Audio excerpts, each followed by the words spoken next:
As President of the World Wildlife Fund, the Duke of Edinburgh is concerned with all endangered species.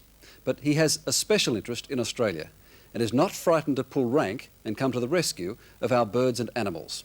We spoke to Prince Philip on board the Royal Yacht Britannia. In Africa, they call it bloody ivory. Whole herds of elephants are threatened.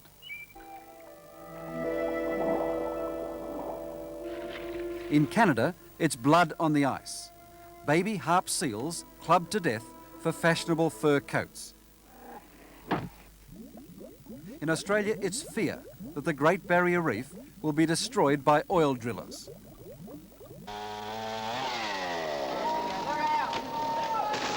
And in many countries, the question of what happens when the precious rainforests finally disappear.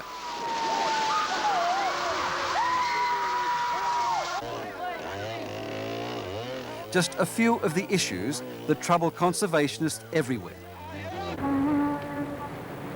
including Australia. Political storms which now put this man, His Royal Highness the Duke of Edinburgh, smack bang in the hot seat. Normally one doesn't expect the royal family to get involved in political issues. In your position now as President, it's very hard to avoid politics, isn't it, in the conservation issues?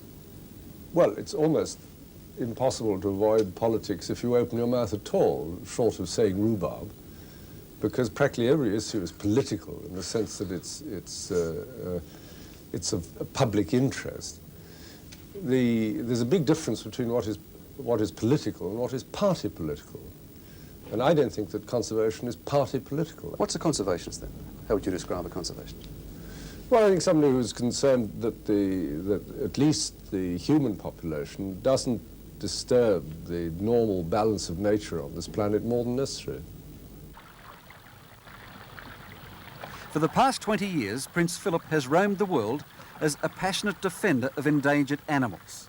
This year, he became International President of the World Wildlife Fund. And this is the first interview that he's given since taking on the job.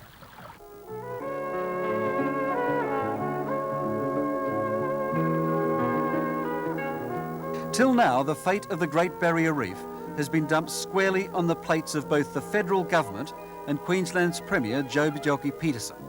Despite election promises and even an act of Parliament, the living coral reef, regarded as one of the great wonders of the world, still faces the risks of oil drilling, mining, and maybe even tourist devastation.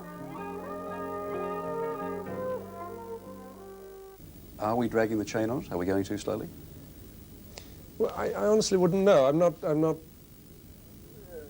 I can't be an expert on particular issues. I have, on the whole, faith in the goodwill of the people involved. I have to. The concern here, just let me briefly fill you in, the concern here is that in the 6 years of discussion about this marine park, that we have only declared a tiny fraction of that great reef area as a marine park, and the great concern of conservationists, environmentalists, is that that we're playing with words, that we aren't really protecting the reef at the moment. Well, it may well be that the whole reef isn't being protected, but it's just as well to make a start somewhere. And I think that it probably could go very much further. I wouldn't be a bit surprised. Are there ever cases, from a conservation standpoint, where you say, no, this is too precious to tamper with, too precious to do anything I think, with? yes, certainly. I think there are cases, absolutely.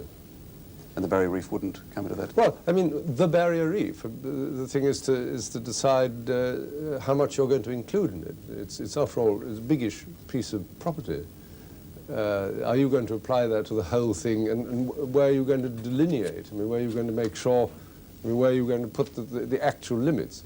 I think that the important thing is that it is now a national issue in Australia. People realize that there are limitations, that you can go so far, and then you have to be jolly careful. And I don't think that 10 years ago people were conscious of the consequences of some of the things they were doing. I don't believe that the huge hordes of tourists, for instance, who go into certain parts of the world have any concept of the ecological damage that they're doing, simply by erosion, if nothing else. Yes. And by throwing litter about, for instance. That doesn't improve an area, and there's probably more litter in the Barrier Reef than practically anywhere.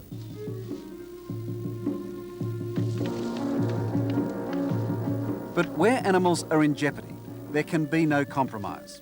In some African nations, the greed of poachers threatens the existence of the biggest animal on Earth.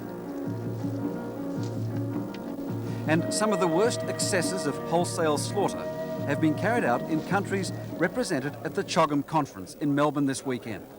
The problem is so great that any effective control measures will take money, and lots of it. This is a very difficult and an expensive business. And when you think that the total funds raised by World Wildlife Fund International across the board was something like $7 million last year, which is not bad going for voluntary subscription. I mean, have you any idea how much UNESCO gets in 1 year? $300 million. Yes. So, I mean, the amount that is spent on conservation is peanuts. Isn't that the point, though? So isn't that the... Well, I don't know whether it's the point or not. I'm merely saying that but that's with $7 million, there's a limit to how much you can do. Would it help if, at a conference like CHOGM, issues of conservation, such as the black rhino, such as these other animals that are in danger, if they were raised and that became a question of priority? Well, the difficulty is with conservation is that every country has got a different problem. I think, yes, I think it would be a tremendous advantage, I think, if through the Commonwealth Secretariat or something of that sort, there was a greater involvement in conservation. The word that you keep raising is compromise. Well, yes, I think you've got to. I mean, for instance, one of the great criticisms always is how do you justify conservation when there are so many starving millions and so many people who've got disease and God knows what in the third world? How on earth can you justify spending even £7 million on animals? You must be out of your minds. There is one area which is very worrying and is very difficult to contend with, and that is the exploitation of rainforests, because for a great many countries it represents a huge resource, which is so easy to, it's like having suddenly a huge bank balance. You can just draw on it. And to try and prevent developing countries from developing a resource of that sort is very difficult. Tell them not to cut the timber. Well, you tell them not to cut the timber, and then they say, well, thanks very much. Where are we going to get our bread and butter from?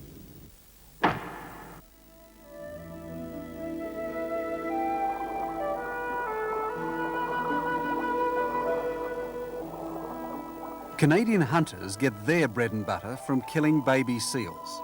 This has to be one of the most emotional of all issues. On ice floes in the St. Lawrence River, thousands of tiny harp seals are systematically clubbed to death in a government-approved operation that goes on every year.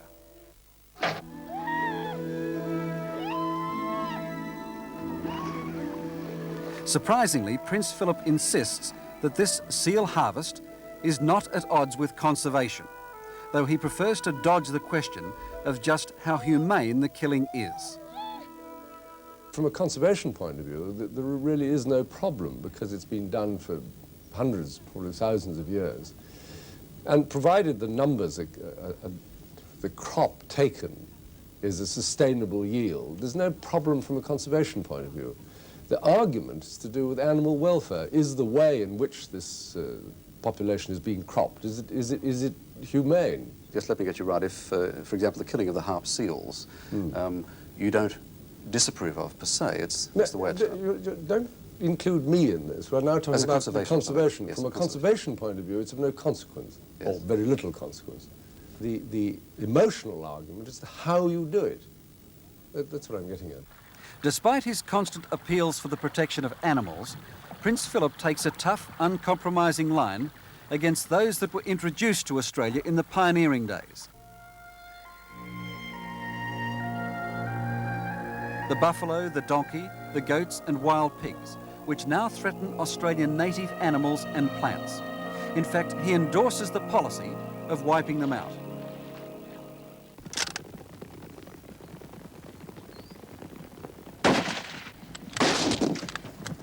Yeah, I think you've got to be a realist in the first place, and you've got to understand what the conservation problem is. I mean, if a native, an indigenous species, is being threatened by a feral, in other words, a domestic animal that has been introduced and gone wild and is threatening a native species, that is the situation, and the way to handle it in the realistic sense is to get rid of the feral animal, the domestic animal. That's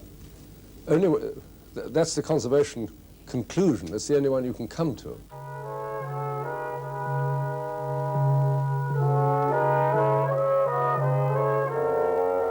Prince Philip believes that although conservationists are not losing the war, they certainly aren't winning it either. So does he ever despair at the odds against the endangered animals? I don't despair, no, but I'm very anxious about it, because in spite of all the work that's being done, the whole system is running as fast as it damn well can, and in effect we're standing still, because the rate at which damage is being done is about the same as it was before, in spite of all the remedial activity that's taking place. And as soon as you make a gain in one direction, you lose it in another.